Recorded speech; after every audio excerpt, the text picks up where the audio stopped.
बिस्मिल्लाहिर्रहमानिर्रहीम। अस्सलाम वालेकुम।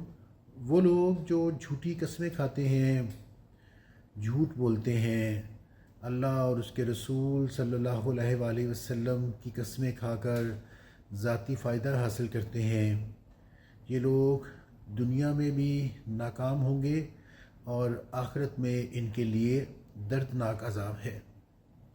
वक्ती तौर पर झूठी कसम खाने से आप बच जाएंगे या कोई फ़ायदा मिल जाएगा, लेकिन याद रखिए, हर वो काम जिसको अल्लाह और उसके रसूल सल्लल्लाहु अलैहि वसल्लम ने नापसंद फरमाया है, वो काम करने वाला कभी भी कामयाब नहीं हो सकता।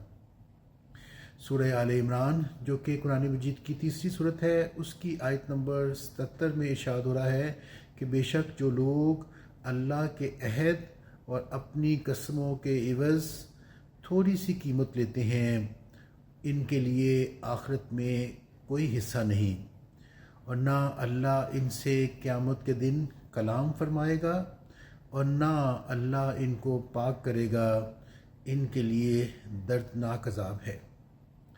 इस आयत मुबारका में वाज़िह तौर पे ये बताया जा रहा है कि वो लोग जो अल्लाह की कस्में खाकर थोड़ा सा फ़ायदा हासिल करने की कोशिश करते हैं, अल्लाह ताला उन्हें रोज़े क़यामत दर्दनाक अज़ाब में मुब्तला करेगा और ना ही उनसे कलाम फरमाएगा।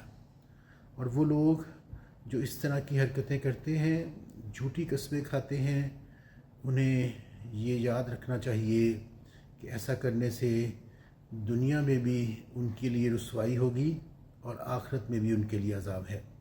कुरान मजीद को तर्जुमे और तफसीर के साथ पढ़ें, इससे दुनिया भी बदल जाएगी और आखिरत में भी कामयाबी यकीनी है। अस्सलाम वालेकुम।